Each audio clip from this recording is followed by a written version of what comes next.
Uh, G'day, guys. Welcome back. It's episode, I'm going to say 23 of Life's a Mitch. So last week, I spoke to a guest about all things numerology. I had a live reading done and learn a little bit about my future. You know, if you're open-minded like that, it can be a little bit scary, but it was interesting. And so I'll post up my reading results on the socials. And this week, I'm going to continue with the international theme. So I haven't spoken to anyone from this part of the world on the podcast yet. So we're going to take a little trip to South Africa. And on this website called matchmaker.fm, it's kind of like LinkedIn for podcasters and those who want to connect with the world and do all things entertainment. So I was our next guest was kind enough to give some of her time. So if I could get you to please introduce yourself and why you're up on this this website and what you're trying to achieve through your works, please. Okay, thank you very much for having me and traveling all the way to South Africa. It's an honor to be on your show. The reason why I'm on this website is purely because I don't want to explore my time is limited. So I know there's a lot more gadgets to podcasting, being successful and stuff like that. So that is not my core function. So that's why I'm on that, because I would like to be a guest to people like you that is passionate about podcasting. But that's not my passion. My passion is getting my message out to people that sex is actually a healing space, and sex is actually medicine. So that is my core passion. So how it gets out to the world is how I spread it. So just at the top of your profile, it says, I give a different switch to Tantra on sexuality and women taking their power back and men feeling more that it isn't allowed in this society. So it's, so can you tell us a bit about like what that statement is and like what you're trying to like balance things, or what is it that you're trying to the message you're trying to get out there? Okay, cool. I'll make my message more clearer. So the power I'm speaking about, we come from a very oppressed decade before, war, industrial warfare. So it's been based on a lot of men, meaning it was men orientated.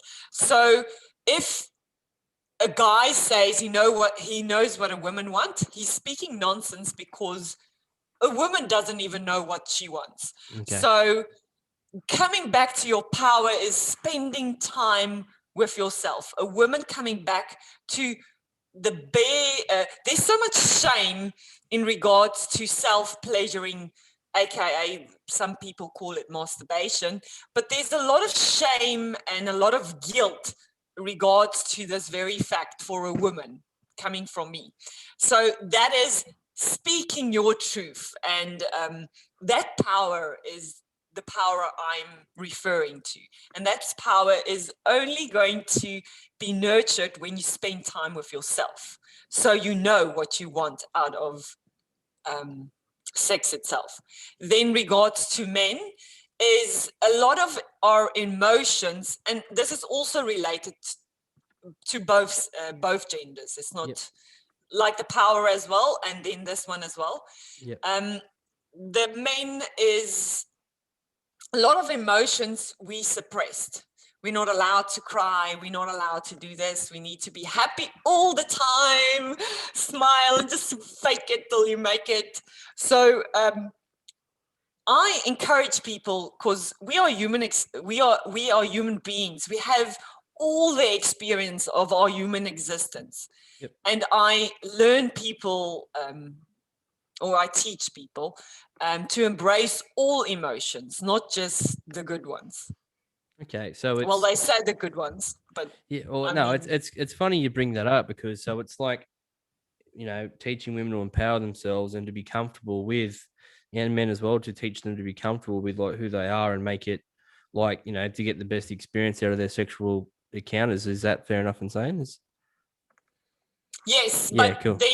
then when there's a form of acceptance in everything. So there is So say, for instance, you have an encounter with a partner, and as you're experiencing the moment itself, for that moment, you would just want to cry, and having that space to allow this, because remember, it's all emotions in that encounter. It's not just your mind playing you. Yeah. It's all the levels of you. That's for sure. So it's interesting you say that, because I a few weeks ago I spoke to a guy from America, and he was in quotes a male rights activist. So what that means is like he's trying to get men to do the right thing in terms of like, so say if there's a bad breakup, say, and men stereotypically bottle things up, don't speak about things, they oppress their own emotions. And what he's fighting is to do is to encourage men to have that confidence to say, you know what, this is what I need from people. Like, I'm not too proud to go, I'm depressed or I'm anxious or whatever. So I'm actually like really, really glad to hear you say that you're another advocate fighting for, a demographic of people that you can relate to. So like, that's awesome. I think like if you have the strength to go, you know what, I'm teaching this, I've bettered myself, and now my message can pass on. I think that's really cool. So good on you for taking a stand and going, you know what, I'm going to show these women how to have the best time in themselves and their emotions and whatever. That sounds really cool. Good on you. Yeah, thank you so much. So it's all coming back to women to owning their own pleasure, whatever that looks like, not in what society told you pleasure is. But thank you very much for the encouragement. That's okay. So, so when did you discover, that, you know what, I'm going to be the one to stand up and teach other people, what they should do. I'm going to instill confidence in others. When did you get onto this path? Like, when did you realize that you were the one to step up and teach many others? Okay, so growing up, I've always been intrigued with sexuality. It's been a cool factor since I was a little girl. But I mean, like exploring my sexuality. Yeah. And what happened is I met with a numerologist as well. Oh, go get out of Couple of town. like a like many moons ago, like more than 10 years ago. And the guy said, I have sexual numbers. It's 6666666. So I'm like, what? No, you probably have the wrong reading here. What? So at that stage, because I was struggling with my personal life and my relationship with my husband regards, it was always a fight between us if that topic would come up. Okay. He doesn't get enough and I don't give enough and I'm just doing it out of chore. So it was that. So when I got this reading from this guy, I was like, no, dude, you have the wrong person. And then I would say, because there was a deeper message there for me to explore. So I went on the Western route. So, for example, I went to see doctors. I went to see a psychiatrist, a therapist. All of them had given me options to do, but it was more entailed to pills and numbing cream and doing this. And I couldn't get what was happening here. So I was still on the search. So the search led me to, actually, one night I was sitting there and I heard about the word Tantra. I don't know if you're quite familiar with the word. Not so much. No, could you please tell me all about Tantra? Okay, so Tantra, I'm not going to make a meaning to the word, but it's the meaning of the word is actually woven together, put together. So that to me is what Tantra meant to me, and it can be different from your point of view. Okay. But from my point of view, it's mean a whole, I don't know what the viewers or yourself refer to, your divine connection to something greater. So whatever that is, spirit, God, or whatever you relate to, that is, this brought all aspects into my physical being. Does it make sense? Yep, I'm with you. Okay, so it's a complete wholeness. That's what Tantra meant to me. But at that stage, I had no cooking clue what Tantra was. So I, like I said, I went to the Western route, looked for answers, didn't get my answers. And then one night I actually YouTube Tantra.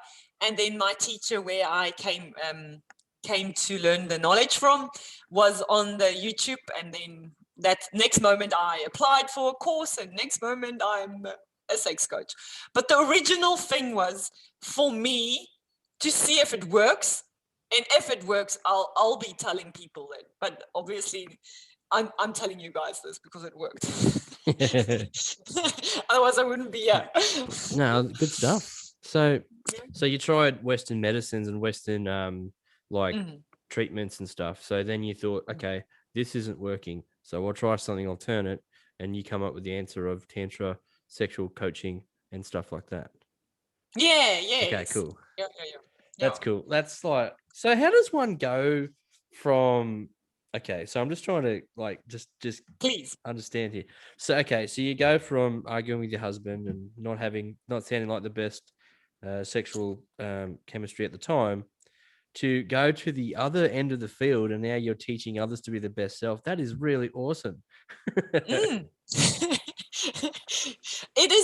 is making the whole human experience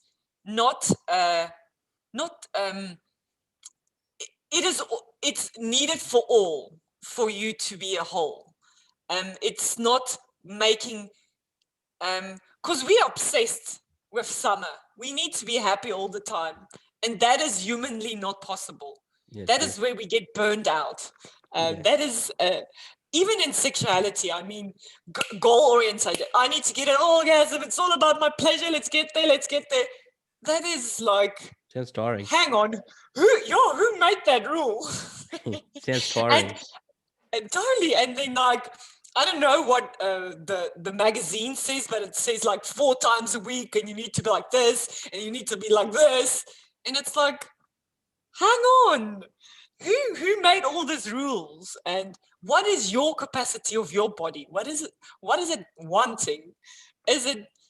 That's all just mind orientated. So what happens is, what I've seen is, and in my personal life as well, is we are so programmed. And if we don't get that 4 times a week because the magazines say so, we get really frustrated at our partner and then say, but I thought you're like a sex coach. What's happening here? Why on this stuff going? But we go in, like nature, we go into seasons.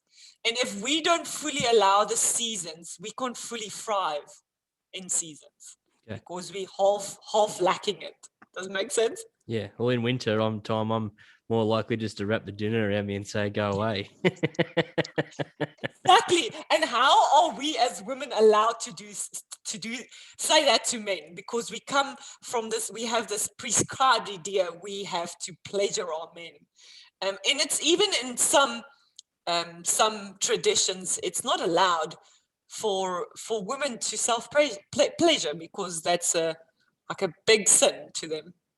It's whether it's like a religious belief or it's a societal belief or whatever it might be.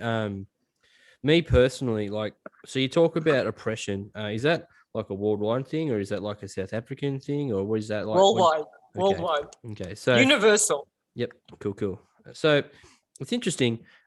See me, I'm in my early 30s, and I'm currently single. So, and then the girls I meet, after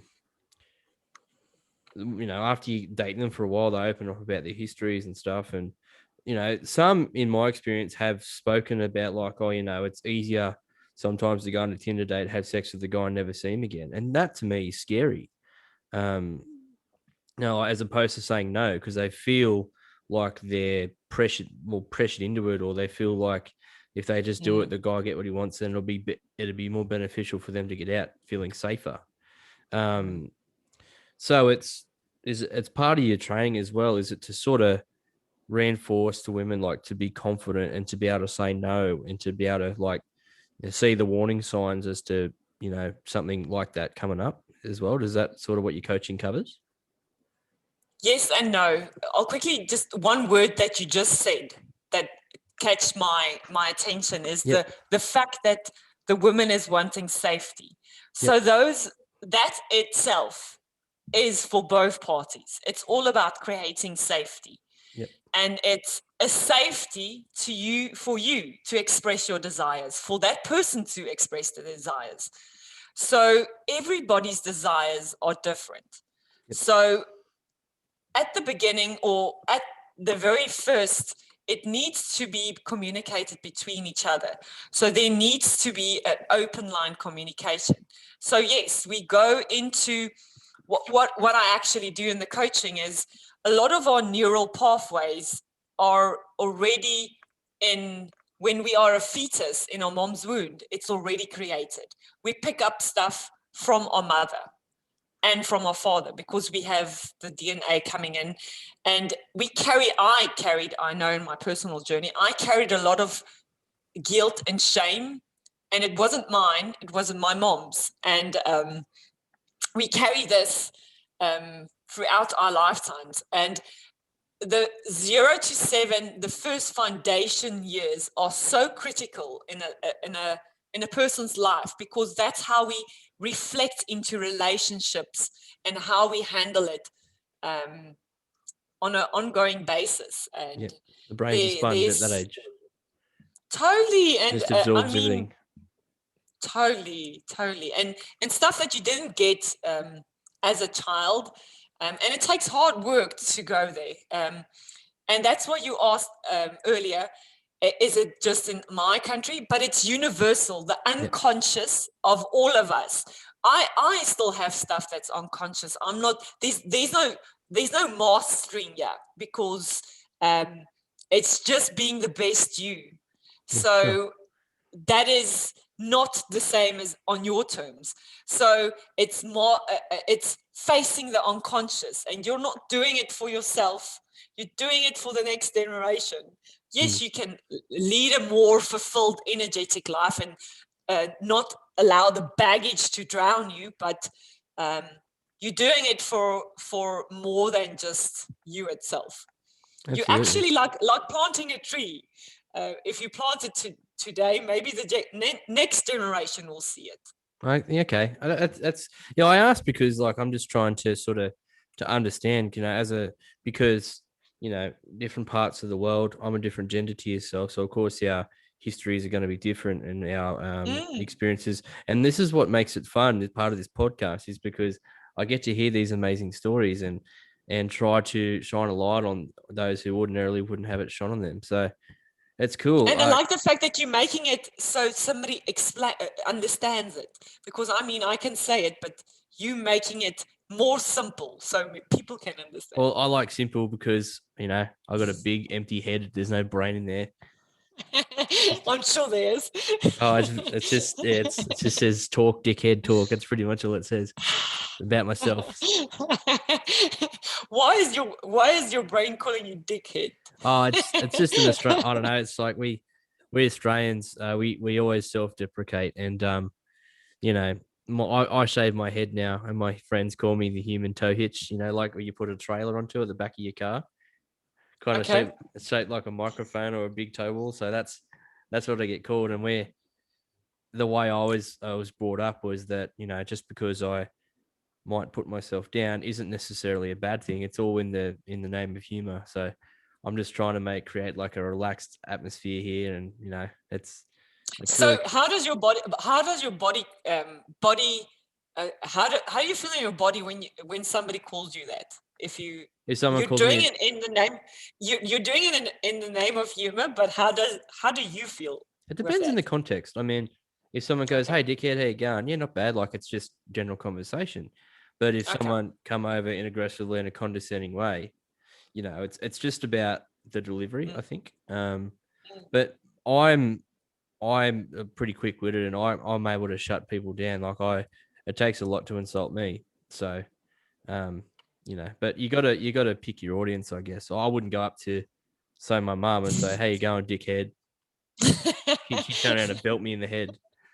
Bang, slap me upside the head. What are you talking about? Hopefully she's not listening to this podcast. Oh, she will be shaking her head. Okay.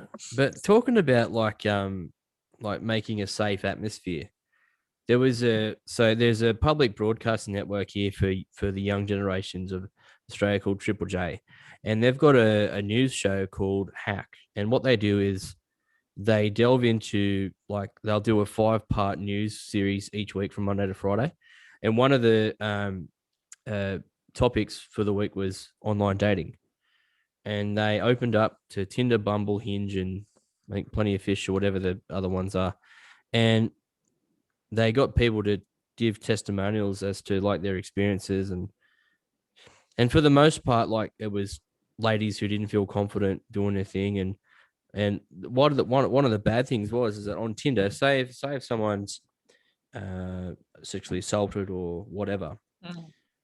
and there was no phone number given, you can go unmatch, and then you'll never see that person again.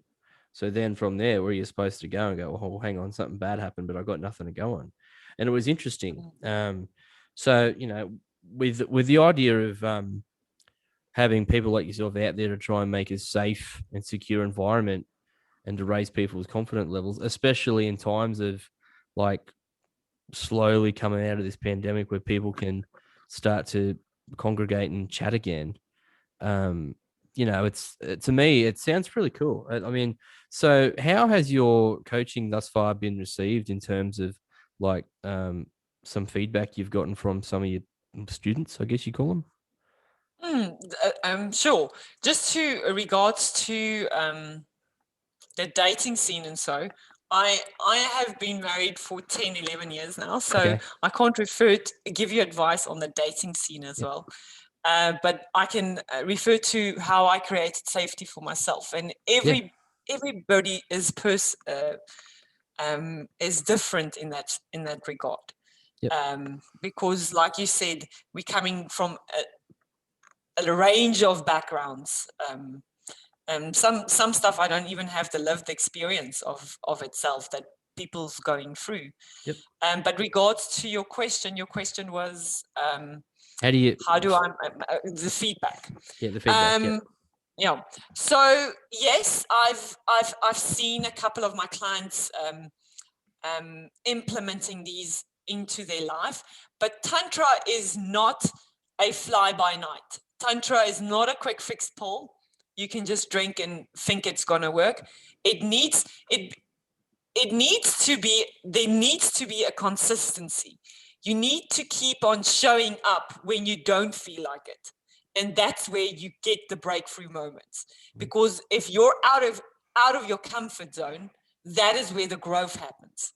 So what I've seen as well, some of them just automatically give up when we don't carry on with our sessions and stuff like that.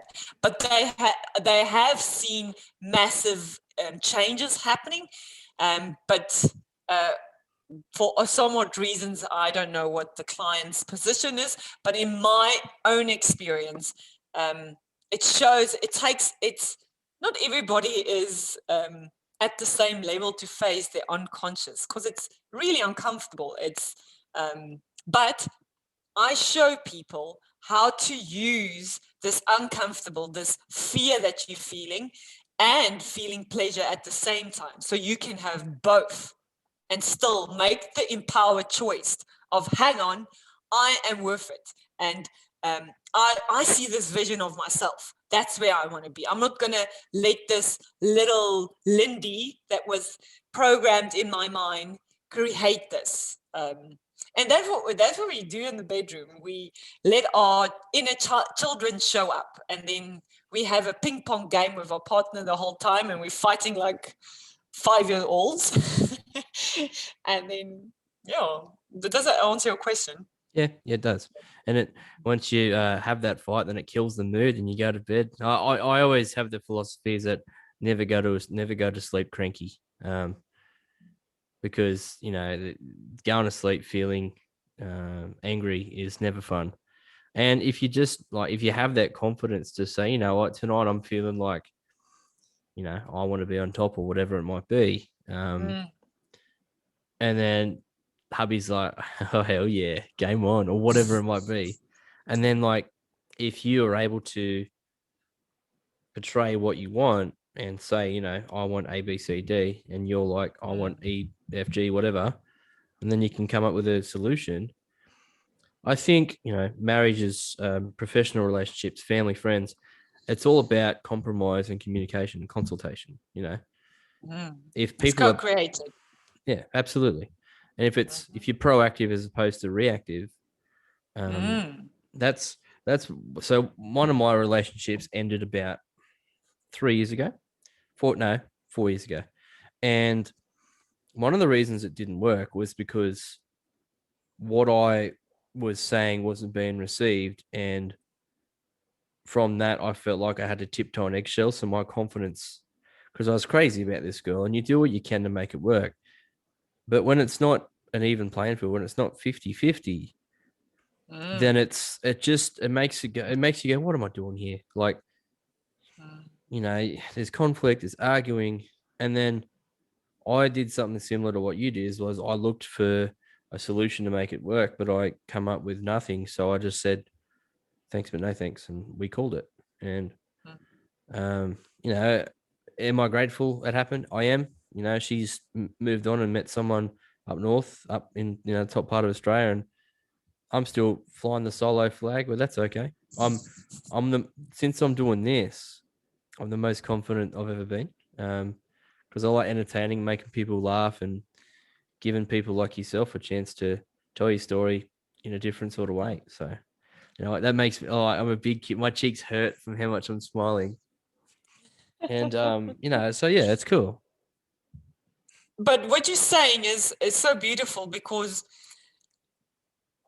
I mean, a person can only do so much in a relationship. And if a person doesn't have time for you or want to make time for you, you surely need to read between the lines. Yeah. So one example I can give you is I live in a place called Curry, which is world famous for being a shithole, and they have a festival of people with mullets here. So it's a horrible place. Anyway, so work is now north, and she lives now south. So collectively, I work 12-hour shifts because I'm in the mines, and sometimes it was okay for me to drive from her place to work, and then she'd expect me to go back. So it then becomes a 16-hour day. And then after a time I get home, she'd be like, oh, let's go to the movies. And it's just like, if you come down, we could have achieved that. But it's just, there just seemed to be very little compromise on her end. And like, I think back and go, well, you know what? Live and let live, or whatever it is. Like, you learn from your mistakes and stuff, and you move on. And what I want to reflect back to what you said as well in the place where you have the conflict, and I just want to normalize the fact that as we are going to have that, whether it's a different relationship or the same relationship, or whoever you choose at the end of the day, because I want to normalize the fact that we go through disharmony and harmony. Look at nature. It's expanding and it's contracting. It does that the whole time. But it is when what you do in the disharmony stages is what makes you expand as a couple together when it's coming to harmony. So it's not going in the core focus, as if I work this out, I'm going to get harmony. It's really facing the stuff in the disharmony and owning up to your responsibilities as individuals. Yeah. And so that makes you, yeah. So if, like, say for example, I'm dating a girl and I make a mistake, say, I got to go, you know what, I'm sorry, I didn't turn the oven off or whatever it is. Well, I know you're talking about something completely different, but I know, keep it simple. I like that one. All right. So do you know the KISS principle? Keep it simple, stupid. That's what I'm trying to go with. I like it. But that is exactly that. Admitting sorry. Okay. Yeah, right. No, this is cool. Interject anytime. It's fine. I'm enjoying this. This is great. So what we do is, remember I told you, so I told you at the beginning, they actually, the scientists are coming out, and we actually, our partners we choose are unconsciously, and they heal the stuff that needs to be conscious. And if we don't see it in conscious presence, it comes up again and again. Does it make sense? Until you figure a solution out for it. Feeling presence is healing it. I like that. That should be on a bumper sticker. Okay. Let's hope the person understands that. Feeling presence. No, I like that. That's basically, if you take anything, it's feeling this uncomfortable feeling. Why am I feeling this? And why am I so triggered? Because our triggers are our greatest teachers. When we get triggered, why you said reaction, is the lesson is for you if you're reacting. The lesson is for you, not for that person. Yeah, I think, it's things like, so some triggers for me, like there's not many. Some triggers for me are like, in terms of relationships, is people selfishness. And like if there's as an unrealistic expectations as well, and no recognition for me is like just every now and then, just thanks for doing that or whatever. For me, that means the world. And and based on what you said, it's like you learn from these things, and going forward, if you meet someone new, you can take these experiences and then use that ammo to avoid it in future and better yourself. And what all beings or human beings is wanting is connection, safety, and respect. Absolutely. That's the true core at what we want. Yeah. And I think doing things like this, having an open, active ear, listening to someone with a different story to tell, and it's all about unity. So I'll go back a couple of weeks. I spoke to a woman. She's from Zanzibar, and she was forced to go live in England in an arranged marriage when she was 16. And she was of the Muslim faith. And this is back in episode 14. And she spoke about, becoming her best self only after having to be forced, like she didn't force to have children with him, but she had kids with him. He spoke to her like garbage for a decade. And after years and years and years, she finally stood up for herself, left him, and now she's a motivational speaker in the Muslim community worldwide. So she learned, she bided her time, and then she's become the best version. And she is an absolutely amazing woman. And that never would have happened if we didn't have an active ear listening to different cultures, different, people of different countries. And, so. And well, we in a much more advanced stage as where we were, because I mean, women speaking up in the olden days would have gotten burned or like quiet.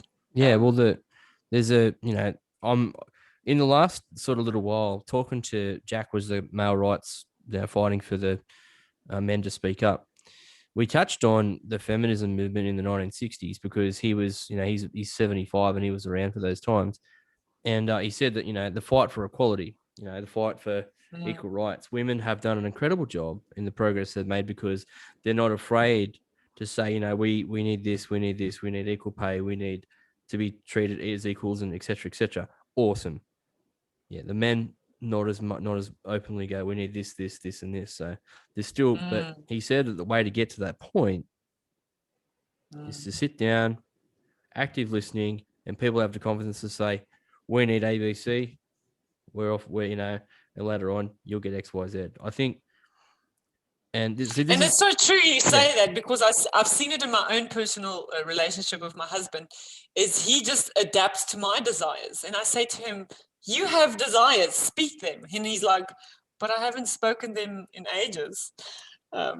So you adapt to your circumstances, but that's not necessarily what you want. And that calls all the... Sounds like he's a little bit like submissive in that point as opposed to assertive. He was a bit, yes, he was a bit.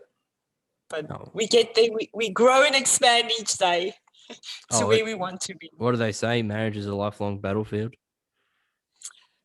Yes, I won't say battlefield. It's a whole growth thing. Yeah, okay. And Oh, what I want today or the different day. if I ever get to Who that point, knows? if I ever marry someone, fingers crossed. You know. I'm waiting for the invite. I'm kidding. Well, I let me just go back. I'll position the camera and get down on one knee. No, I didn't mean I want to invite. I want I'm to invite to the joking. wedding. I'm only joking. I want to propose.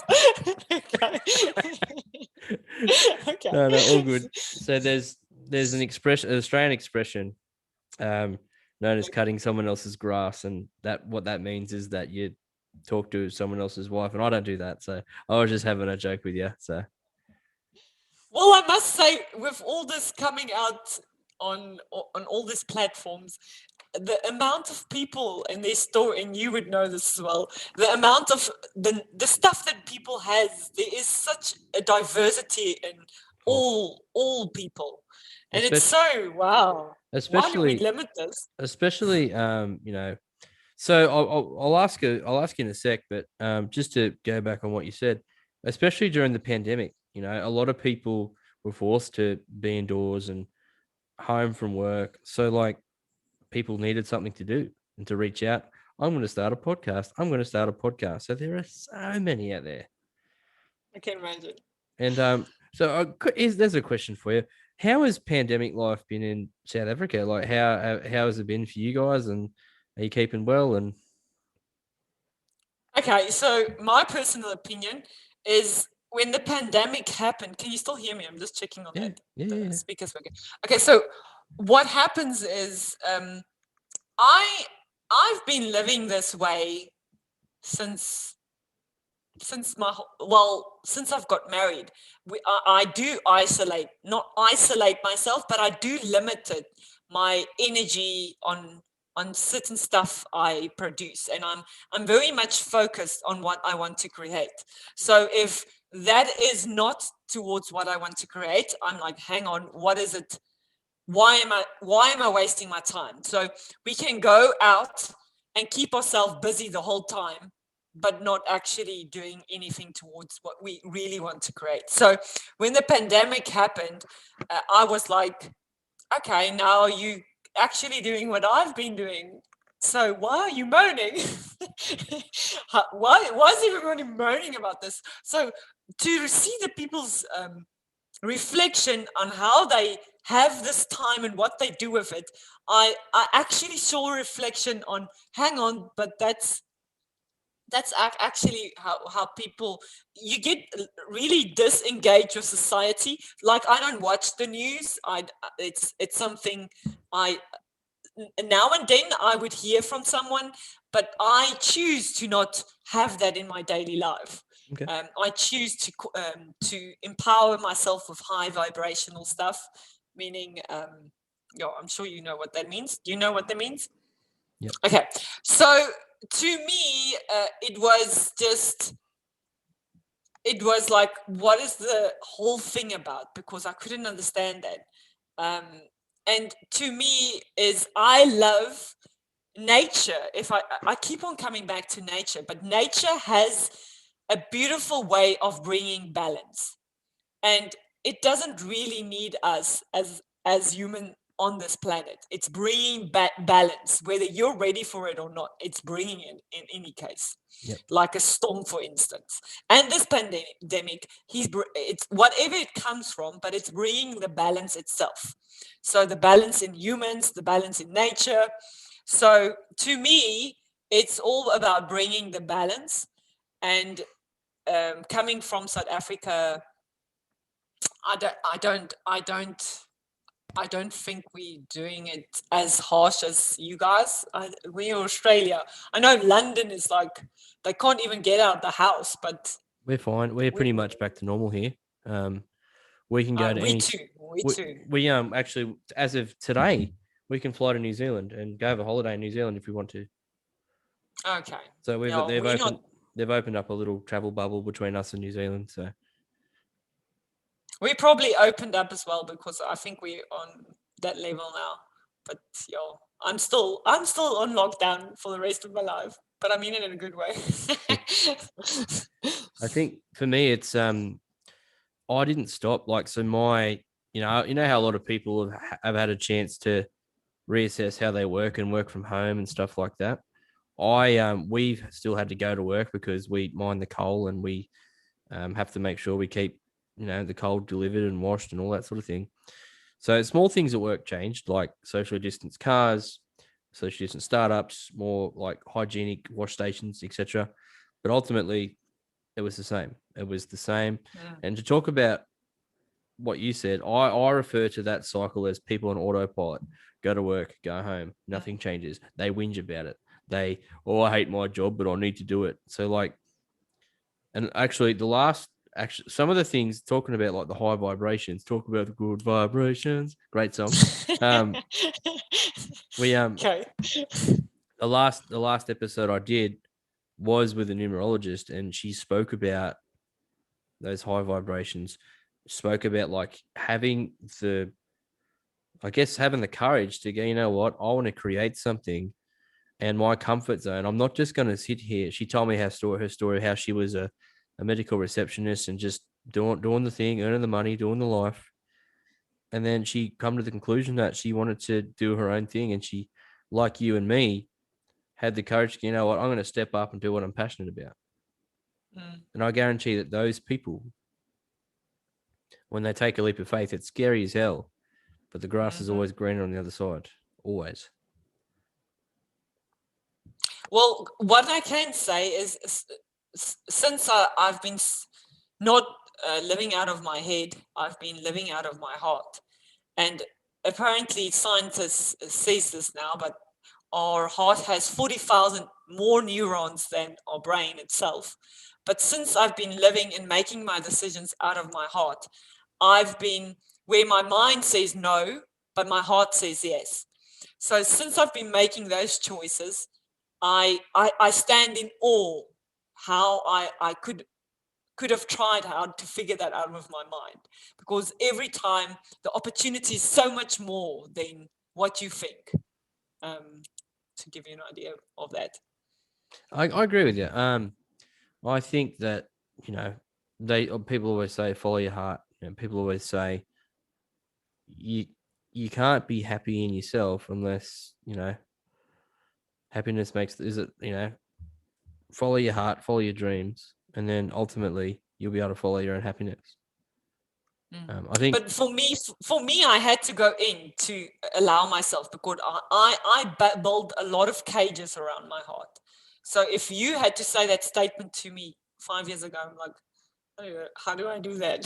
What are you on about? So we have a follow your heart like Disney point of background, but it's breaking down the cages you've built around your heart.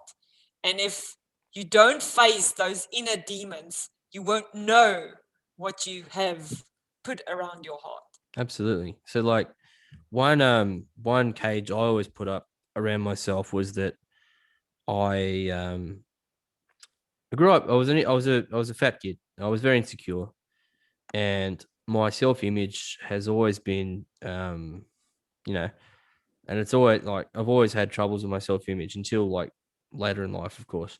But and some of the cages you put up, or some of the walls you put up, is you're not going to let people in. You don't want people let people see you be vulnerable, and from that doesn't allow people to get in and learn about the real you. You might put on, especially in Australia, like as an Australian man, you're raised to say things like she'll be right. Nothing phases me. Anxiety's a made up thing. All that stuff. I mean, you go back even to my parents' generation or the one before. A lot of people aren't empathetic, or a lot of people aren't able to hear the concept of mental illness, and like only the progression of time and what society deems as normality makes it only okay to speak about it then, which sucks. We shouldn't have to let society dictate to us what's okay and what's Yes, not. and individually, if you don't work on yourself, meaning going inside and facing the stuff that's uncomfortable, is you're gonna have the outside preparing your future for you constantly, and it's gonna be a loop. And you're gonna get reprogrammed, and at some point you need to say, "Hang on, what do I want? Is this really what I want?"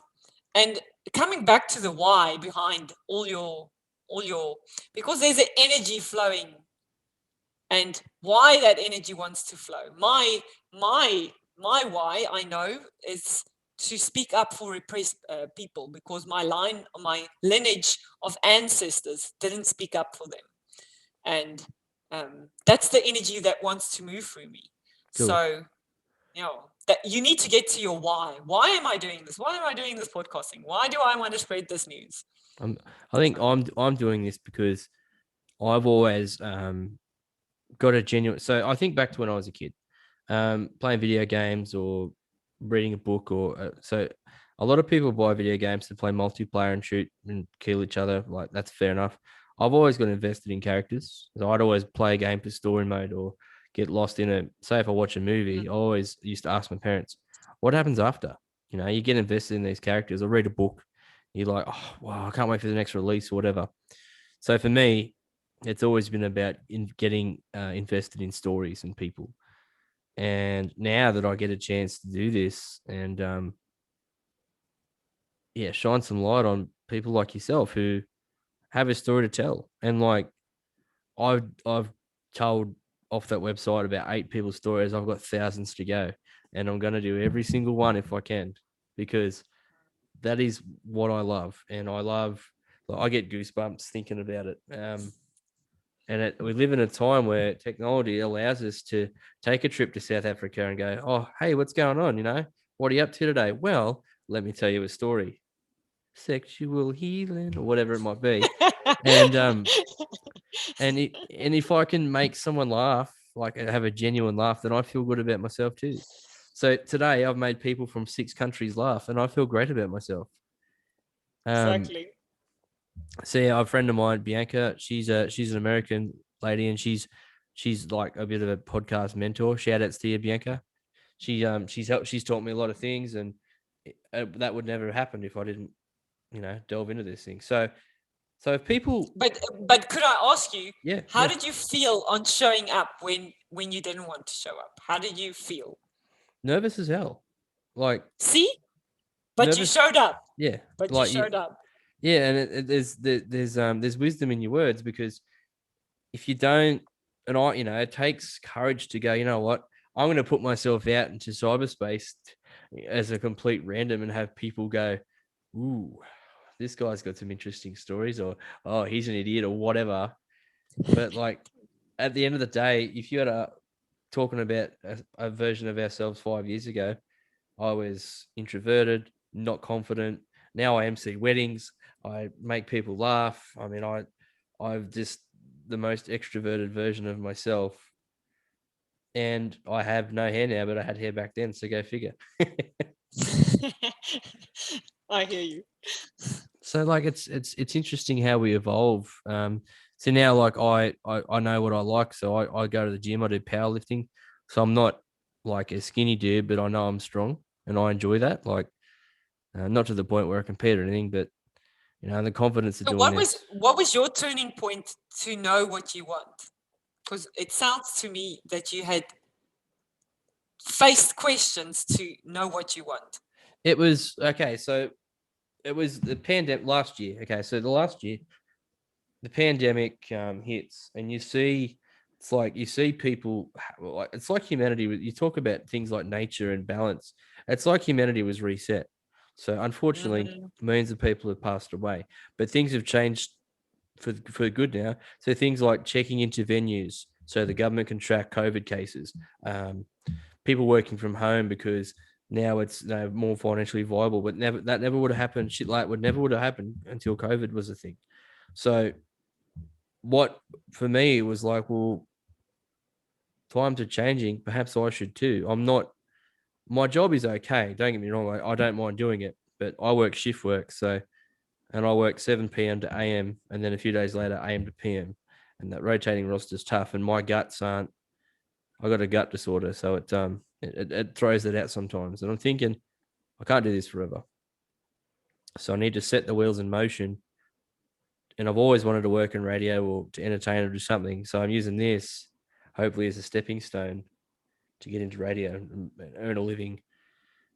You know, announcing. But all that, even like I said, every aspect of our lives is reflecting back to us. What is it that you're wanting? What is it learning you more deeper? And I do celebrate the pandemic, but not saying what other people does, but it was really a true time for reflection. And to me, it's what nature had planned. Well, it's the pandemic for me has been good because it allowed me to get a house deposit together, and I'm looking to buy a house now. So, for me, it was, dare I say, pretty good. But what I wanted out of it was to do something that I've always wanted to do, and this is it. Speaking to people, I love entertaining people, make people laugh. If I can make as many people laugh as I possibly can, then that's what it's all about. And honestly, I love the attention. That's what I want. But that you're saying there, that is your sexual energy. That's your sexual energy moving. We come from that sexual energy, and it doesn't have to be defined in a porn bag. If you don't want to look at my porn bag. No, I don't want to put it in a porn bag. Come on. I want to keep it clean, right? I mean, it's very so much pure. So we can use the sex, we can utilize the sex, and it's very difficult for, I've seen men, is to not, and remember I told you about coming back to balance. So as soon as there is not a balance, if you're addicted to something, there's not a balance. So it's coming back to the flow of the energy wanting to move for you. Yeah. So this energy, this core creation of what you're wanting to create, using that energy. Yeah. And it doesn't have to be sexual. It's sexual, but it's not in a physical deed. I get where you're coming from. So you go back to sort of basic science, is that laughter is infectious. And there was a girl I was talking to recently, and she said it's so refreshing to hear someone so genuine and happy and doing what they want. And it was good because we chatted and we didn't get along, but that's okay because we realized that we were able to have an emotionally intelligent conversation, and there was no bitterness, just didn't work out, and that's fine. And that's the esteem I hold myself in now. I will never lead anyone along. I'd rather just say, look, I think you're great, but I just don't see it working because I don't feel the connection or whatever. And I've never been in a state to be able to do that, confident-wise. And that takes a lot of emotional maturity, and we're not learned of emotional maturity. No, well, I mean, in my early 20s, I had something bad happen to me in terms of relationships. I was seeing a girl, and she faked being pregnant with my kid, and that did a number on my anxiety and stress. And ultimately, it wasn't mine. She never stopped seeing her ex-boyfriend, and she wanted me to pay to have it terminated, and that did a number on and to be able to speak about it to a stranger, or you're not a stranger, but you know what I mean. That was always an issue as well. I was shut off, the barriers came up. And I guess what I want to do as well out of this is with the conversation I have with people, to shed some light on things and to make it okay to be able to want to speak about things. I mean, it's okay to open up about past trauma. It's okay to, want to ask for help, guys. It's okay for, if a lady feels isolated, it's okay because there's support networks out there. It's okay to speak. It ain't weak to speak. And I think that's the one thing I'm trying to get out of all of it, is that. And I think also because I'm a sex coach, there's so much taboo of people like, why do I need you? Sex is easy. I know how to do sex. But that's the. But everyone's different. we do need help. Everyone's different, but we need each other. We have a nerve. It's called the vagus nerve. It actually releases trauma through relationships itself. So we're really entwined. Yeah, well, I mean, if you can create all those hormones, like you get the serotonin going and the melatonin. Serotonin is the feel good hormone, isn't it? So Dopamine. dopamine. So if you can, have the dopamine created and have these euphoric moments and be happy, then that's what it's all about. So I think, does that sound right? So the cool part of my coaching is not, I hear what you say, going to those emotion, allowing it in, but also long. So for instance, when you're a little boy, can you still hear me? Yeah, your internet's it was like you're in slow motion. Okay, back now. I just slow. You were like, so can you hear me? So can you hear me now? We're back. So it's coming back to when you were a child. So you got signals how to, from your mom and dad, how to react towards relationships. Yep. So it's coming back to, like I said at the beginning, it's coming back to your programming at the beginning. And it's a free will. You need to be willing to change. It's still your free will. If you're not willing to change, nobody's telling you to change. Yeah, that's exactly right. I agree with you 100%. And a lot of people, you have to accept that if you're going wrong somewhere and someone can constructively say to you, advice A, B, C, D, and you need to be willing to hear the advice of those that know what they're talking about too. So a lot of vulnerability in that statement. There is, and it's scary as hell, but like some of the best conversations and some of the most confident moves I've had is sitting in front of a counselor, absolutely unloading everything on them. And then I walked out of there feeling amazing. It was weird. It was like this burden was lifted. So not long after this ordeal happened with old love, the pregnancy, I was stressed out, and after a few counseling sessions, I started to feel better. And then after 5 or 6 sessions, I was able to make jokes about it. And I was lucky because I have that quick wit and I'm good at making people laugh and stuff. Excuse me. And I don't know. I guess it makes you tougher as well. It gives you ammo and it gives you more armor to. So my emotional capacity is higher than what it was 5 or 6 years ago. This is cool. This is a deep conversation. I love it. So if people wanted to find you, like if they wanted to seek you out and use your services and get some coaching or find you on YouTube, where can they find you? My link is called Wild at Heart by Lynn-dee. Yep, Wild at Heart by Lynn-dee. So what I'll do is in the episode description underneath, I'll post it all there so people can find it. No dramas. So whatever social media you might have or websites, YouTube, it'll all be there. So awesome. So okay, what I want to do now is we'll change topics for a second. So every episode thus far, we've had one thing in common is that we all get on and have a good whine about things or a good whinge or sulk, whatever you want to call it. So, Lynn-dee, would you like to have a bitchy with Mitchie?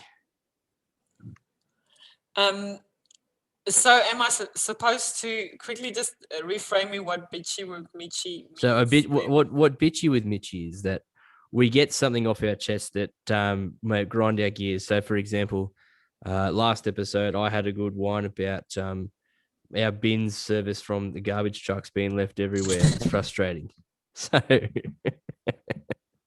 So is there anything it could be first world problem? Okay, got it. So if you like to, you can more than welcome to have one, or I can go first. What do you think? Do you want me to go first while you have a think? Okay. Yeah. So one thing that pisses me off. So I've done. This will be the third or fourth episode today.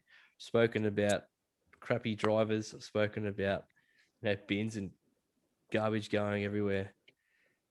Another thing that pisses me off is that when you go, so now that borders and stuff are opening back up, the selfishness of people like not adhering to medical advice. Like, for example, if you're asked to put a mask on to get on a plane, just do it. Like, if you want to go somewhere, just let's all bond together, get through it, and then we get on with our lives. But like, so my bitch is like, people just think they're above society.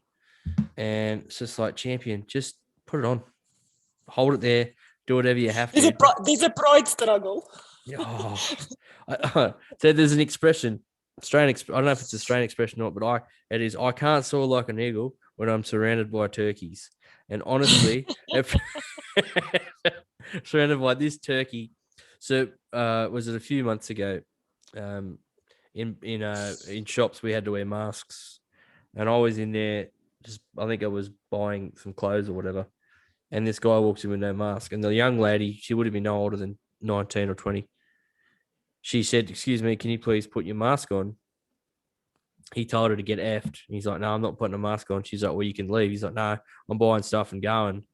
And it's just like, are you serious, mate? Like, one, how dare you speak to a young lady like that? And I walked over to him and said, "Put your mask on, or you can," like, "Oh, I don't have one." So get the fuck out of the store. Excuse my language, but like, it frustrated me very much. And he's like, "Ooh, I'll huff and I'll puff." I said, "Mate, you can try. You'll be the one going down, champion." Like, it's people's selfishness. Totally. It's just, yeah, that's my bitch. My bitch. I actually had the same thing.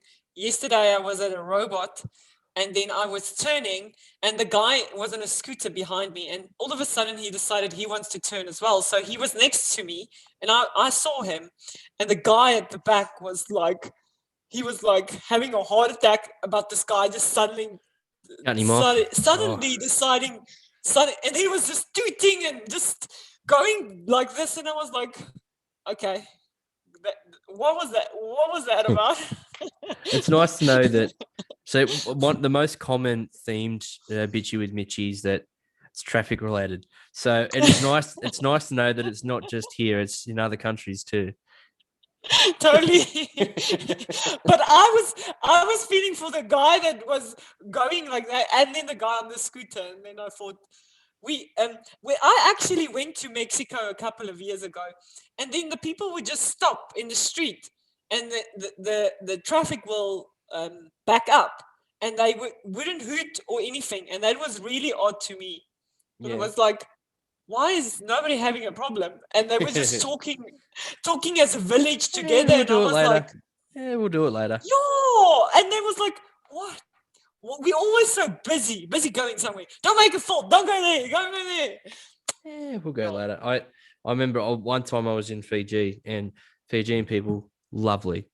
And they refer to what's called Fiji time, where they're just, we'll do it later. We'll get to it soon. And it's funny, those people that have less are generally more of a person. Happy, because the stigma, things like social media, things of like the pressure of looking like you referred to what magazines say. To be a young teenage girl in these times would be absolutely crazy. The perfect girl has to look like, stick figure, booty, whatever, your Kim Kardashians, whatever. What a time to be alive. Exactly. So, this conversation's been interesting. I've really enjoyed it, and we were scheduled to do tomorrow night, but luckily you were kind enough to give us some time this evening. So I'll start to wrap things up shortly. So we've covered topics like your coaching, trying to balance things, talking about eagles and turkeys. We've hit it all. We've hit all the topics. But so just in closing, I want to give high honor, high praise to yourself, because I think people like you, if we had 100,000 more people like you, the world would be a heaps better place. So good on you, Lynn-dee, for doing what you're doing. I'm if you can even change 10 people's lives, I mean that's 10 lifetimes that you've directly involved yourself in and made better. So then from there, this begins a flow-on effect. So I couldn't be happier to be speaking to someone as kind as yourself today. Wow. I feel very honored on those words. Thank you so much. That's okay. I'm pretty good at this. Thank you. But is there anything else that you'd like to cover today, or? No, stop. All I want to say is just the last message I leave you with is it starts with yourself. It starts with the responsibility of yourself. If you're moaning and projecting, it's time to look inwards. There's no better time as right now. That's right. Well, I agree with you there 100%. So if you're backed into a corner, you got two options. You can look to the mirror beside you and go, I can be a victim, or this ends with me. And you can look back up at the bully and kick him square in the nuts and say, stuff this, I'm going to fight back. And if you want something, I cannot stress enough, take it from two people. You'll probably agree with me here, Lynn-dee, when I say this, is that if you want something, it's scary as hell to try and go and get it. But after you start to, achieve what you want, you in the form of coaching, me in the form of podcasting, you'd become a happier person inside. And then after you become happier, after you become your best self, then there is no greater feeling than helping others get there as well. So I'm a storyteller. You're a healer. Totally. You rise by lifting others. That's right. And just like Nike, just do it. Yeah. Hopefully we don't have to pay for Nike for that. If anyone's listening, this is a Reebok show. Yes. You know what? This has been a good laugh, and I really have enjoyed this. So I'll just like to say thanks again. I'll get all your socials off here and post them, so the episode will be out in the next little while, and we'll definitely keep in touch. But for now, I'll say uru, as the Aussies say goodbye, uru, and I hope to keep in touch, and we'll talk to you soon. Okay, uru. Bye.